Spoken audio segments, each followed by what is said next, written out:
Hello, in this video I'm going to introduce a few ways we can use the Moivre's theorem to find the sums of some trigonometric series.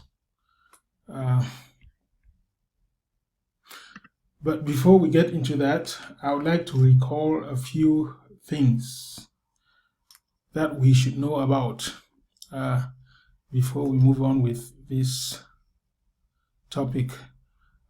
We are supposed to know that if we have any series, a geometric series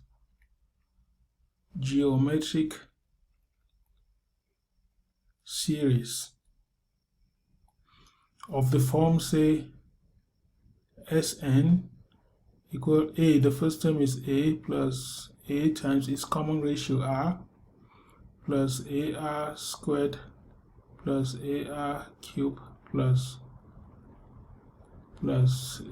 ar to the n minus 1. Remember that the first term here is a and the last term is raised to the power n minus r. The formula for the geometric series is Sn. The sum of the first n terms, that's from a to ar to the n minus 1, is given by a times 1 minus r raised to the power n all over 1 minus r. And this you can multiply top and bottom by minus 1. It will give you a into r to the n minus 1 all over r minus 1.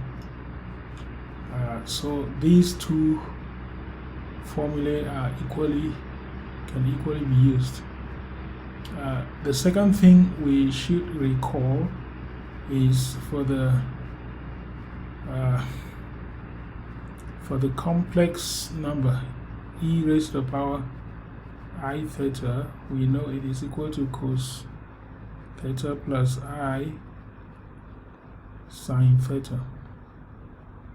And so from here we can get e raised to the power negative I theta is cosine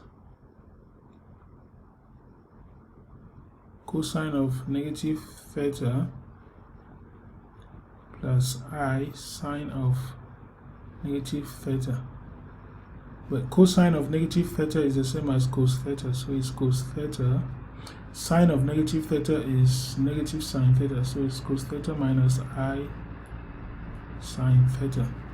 So from here, recall that if you take e raised to the power I theta plus e raised to the power negative I theta, e raised to the power I theta plus e raised to the power negative I theta, this should give us, if you sum this and this, the imaginary part will cancel out, so it will just give you 2 cos theta. So 2 cos theta is e raised to the power theta. Let me write it down somewhere clearer. So 2 cos theta is e raised to the power I theta plus e raised to the power minus I theta. You can do the same thing. This minus that will cancel out the real part, and you have 2I sine theta is e raised to the power I theta minus e raised to the power negative I theta. So these are the essential things we have to recall, which we will have to use to do the summations.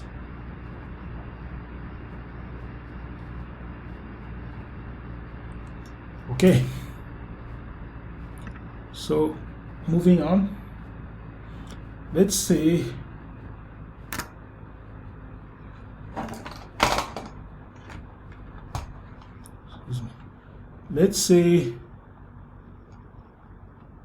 we are asked to consider summation n equals 0 to n minus 1 and use this summation to show that the sum of cos n theta is that. So if we sum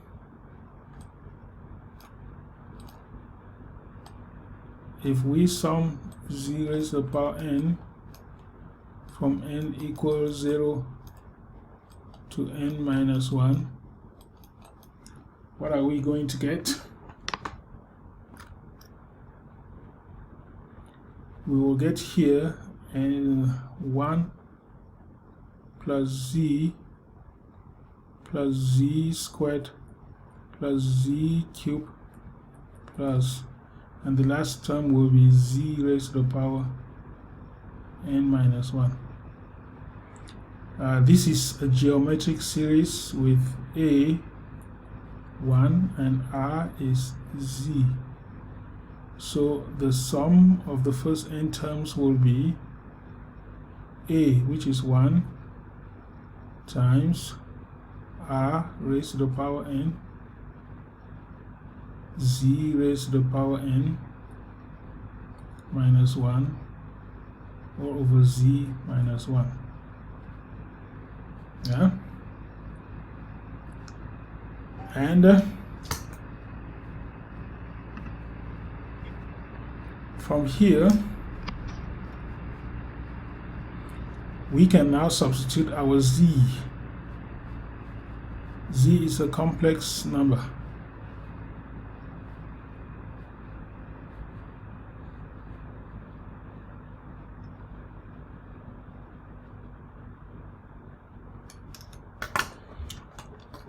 Since z is a complex number, we can write it as e raised to the power, z is e raised to the power I theta raised to the power n minus 1 over e raised to the power I theta minus 1. This is capital N. We can write it as e raised to the power I n theta minus 1 all over e raised to the power I theta minus 1. We are trying to look for the sum of cosine. And since z is cos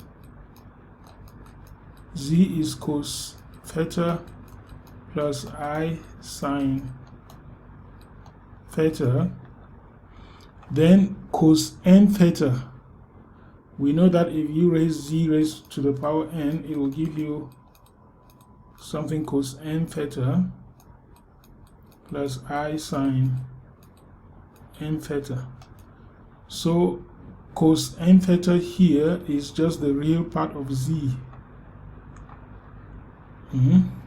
So it means that this is our sum. This sum is just the real part of this other sum. Is the real part of the summation of z raised to the power n. So we will have to try to find the real part of this expression here. Now, to find the real part of this expression, we have to try to rationalize or make this denominator either real or purely imaginary. If we multiply the numerator by e raised to the power negative I theta over 2, for instance, I multiply the denominator by e raised to the power negative I theta over 2, it's going to give us either a real number in the denominator or just an imaginary number. So that should give us, when you multiply e raised to the power I n theta times e raised to the power negative I theta over 2, it will give you e raised to the power I times n minus a half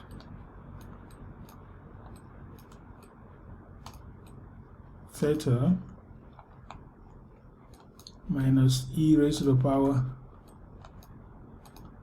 negative I theta over 2 divided by,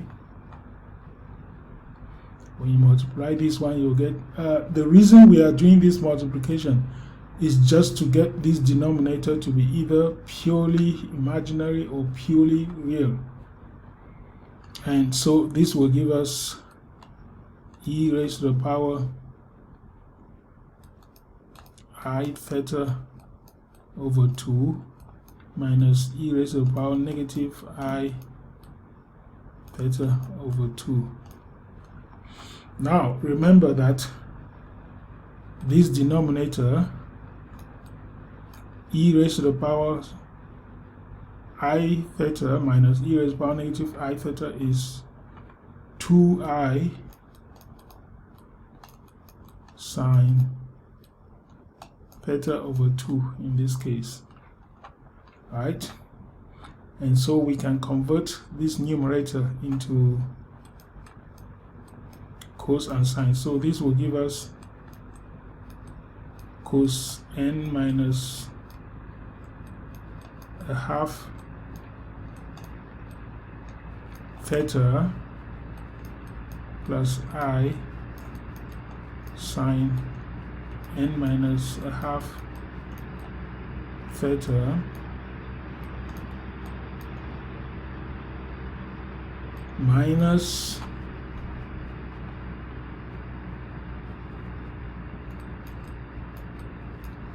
cos theta over 2. This will be cos theta over 2 minus, so this will be cos theta over 2 minus sine theta over 2. But we have a negative sign here, so it becomes plus I sine theta over 2. All of that divided by 2I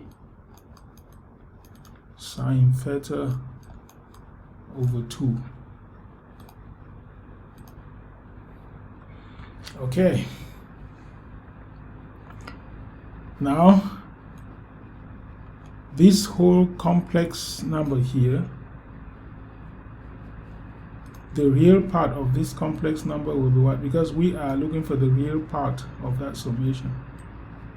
The real part of this, because this denominator has I in it, so it means this one will have I.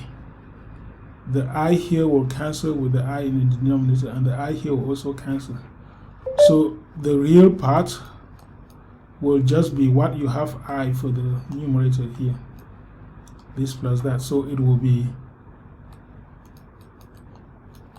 so real part of our summation will be sine n minus a half theta plus sine theta over 2 divided by 2 sine theta over 2. So the I here has cancelled with that I there. But remember, for this other part, for the cosine terms, the I will be there. So it will be the imaginary part. So this is the real part, which is what we were asked to prove. This is the real part, which is what we were asked to prove over there. Okay, thank you.